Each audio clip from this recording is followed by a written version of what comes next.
कहानी के लेखक हैं धीरज कुमार सालुंके। रात के 12:30 बज रहे थे। कोल्हापुर में धाराशिव जाने वाली सीनियर कॉलेज के छात्रों की बस जंगल के रास्ते से गुजर रही थी। ट्रिप खत्म करके वे वापस धाराशिव आ रहे थे। दिन भर मौज मस्ती करने की वजह से सभी छात्र थक कर सो गए थे। दरवाजे की सीट के पास विकास सर और सुशील सर खर्राटे ले रहे थे। बस ड्राइवर विजय मामा भी नींद में बस चला रहे थे। उनके बगल वाली सीट पर प्यून पांडु मामा बैठे हुए थे कि तभी बस के सामने जंगली सुअरों का झुंड आया। विजय मामा ने बस जंगल में रोक दी। कुछ देर में जब रास्ता खाली हुआ तो बस फिर से चलने लगी। कुछ ही देर में विकास सर के पीछे ही दूसरी सीट पर बैठा श्याम नींद से जाग गया। श्याम की उम्र 21 साल थी। पढ़ाई में बहुत तेज था, लेकिन हमेशा अकेला रहने वाला। ना किसी से बनती थी, ना ही उसका कोई दोस्त था। वह दूसरी सीट पर अकेला बैठा हुआ था। सर, टॉयलेट जाना है। सर ने आधी आंखें खोलकर खिड़की से बाहर देखा। बस अभी भी जंगल में ही थी। थोड़ी देर बैठ जाओ, जब जंगल खत्म होगा तब मुझे उठा दो, मैं बस रोक दूंगा। वे बोले और फिर आंखें बंद कर सो गए। श्याम बस की खिड़की से बाहर देखने लगा और जंगल खत्म होने का इंतजार करने लगा। कुछ ही देर में जंगल खत्म हुआ और बस वीरान जगह पर आ गई। उसने विकास सर को जगा दिया और उन्होंने ड्राइवर से बस को रोकने के लिए कहा। जैसे ही बस रुकी, विकास सर बोले, किसी को टॉयलेट होना है तो अभी उतर जाओ, वरना बस सीधे धाराशिव जाकर ही रुकेगी। आवाज सुनकर पिछली सीट पर बैठा श्रीकांत नींद से जाग गया।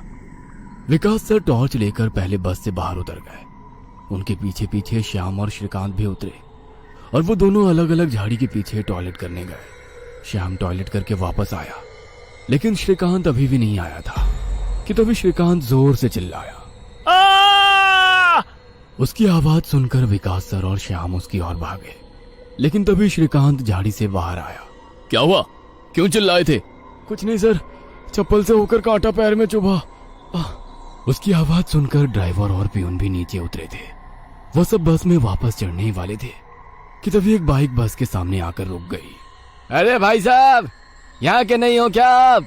क्या आपको पता नहीं कि इस रास्ते पर लोगों को हमेशा चकवा लगता है? बाइक चलाने वाला बोला। चकवा नाम सुनकर विकास सर बोले, हाँ पता है, हम बस निकल ही रहे हैं। और वो सब बस में बैठ गए। सर, वो आदमी किस चकवे के बारे में बात कर रहा था? प्यून ने अगली सीट से ही मुड़कर विकास सर से पूछा। हिंदी में चकवा मतलब छलावा, छलावा मतलब भूत। कहते हैं जो लोग रात में सफर करते हुए मरते हैं उनकी आत्मा छलावा बन जाती है। छलावा रात को सफर करते हुए यात्रियों को पकड़ लेता है और उन्हें अपने गंतव्य स्थल तक पहुंचने ही नहीं देता। वो बस उन्हें उसी जगह पर घुमाते रहता है। कितना भी भाग लो या फिर गाड़ी तेज भगाओ, आप उसी जगह पर आप पहुंच जाओगे जहां आपको छलावा ने पकड़ लिया था। या फिर वो लोग रास्ते से भटक जाएंगे और उस जगह पहुंच जाएंगे जहां पर छलावा उन्हें ले जाना चाहता है। विकास सर ने बताया। इसके बाद ड्राइवर बोला, और यात्री रात भर उसी जगह पर बार बार घूमते हैं।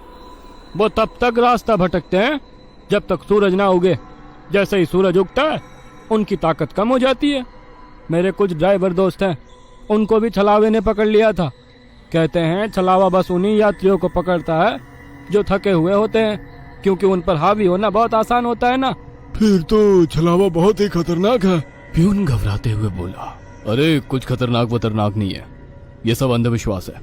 ड्राइवर जब थक जाता है तो रात में उसे रास्ता समझना मुश्किल हो जाता है, इसलिए उसे भ्रम हो जाते हैं और वो रास्ता भटकता है। इसे ही अनपढ़ लोगों ने भूत यानी चकवा या छलावा का नाम दिया है। विकास सर बोले। ये सभी बातें श्याम और श्रीकांत सुन रहे थे। नहीं सर, छलावे होते हैं और कुछ छलावे तो जानलेवा भी होते हैं। मेरे दादाजी को छलावे ने इतना परेशान किया था कि मरते मरते बचे थे। रात को जितने भी एक्सीडेंट होते हैं उनमें से कुछ ना कुछ एक्सीडेंट छलावे के कारण ही होते हैं। वो रात के बेरहम शिकार होते हैं। यात्रियों की थकान और डर ही उनकी ताकत होती है। शिकारियों की तरह ही वे यात्रियों को डराते हैं, भगाते हैं और उनकी जान लेकर उनका शिकार करते हैं। हमें बस इतना पता चलता है कि कार एक्सीडेंट में उनकी मौत हो गई है, लेकिन मौत का कारण छलावा ही होता है सर। श्याम ने डरावनी आवाज में कहा। सर, इस का कुछ मत सुनो, इसकी बुआ राइटर है, उन्हीं से सुनी होंगी ये बातें। और राइटर लोगों का तो काम ही होता है बातें बनाना, उसी से तो उनका घर चलता है। पिछली सीट पर बैठे श्रीकांत ने कहा। श्रीकांत, चुप हो जाओ और सो जाओ, उन्होंने डांटते हुए कहा। और उसके बाद सभी लोगों ने आंखें बंद कर ली और सो गए। कुछ समय बीता। श्याम अभी भी जाग रहा था और खिड़की से बाहर देख रहा था। बस किसी जंगल के बीचों बीच से गुजर रही थी कि तभी उसने देखा कि रास्ते के किनारे एक बंद पड़ी चाय की टपरी है। लेकिन ये चाय की टपरी तो मैंने पीछे भी पहले वाले जंगल में देखी थी। वह मन ही मन बोला और खिड़की के बाहर देखने लगा।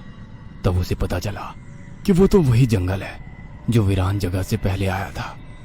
वह भागते हुए ड्राइवर के पास गया। विजय मामा नींद में बस चला रहे थे, बीच बीच में आंखें झपका रहे थे। विजय मामा, बस कौन से जंगल में है? होगी किसी जंगल में। रास्ते में जंगल कम है क्या?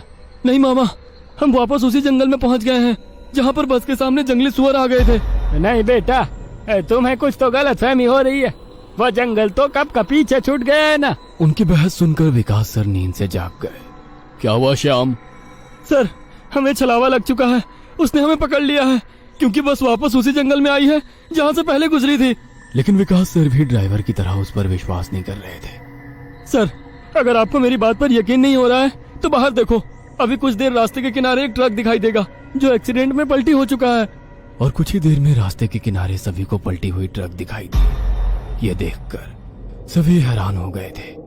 ड्राइवर ने भी मान लिया कि श्याम सच बोल रहा है कि तभी जंगल खत्म हो गया और बस वही सुनसान वीरान जगह पर पहुंच गई जहां पर वो कुछ देर पहले टॉयलेट करने के लिए रोक दी गई थी।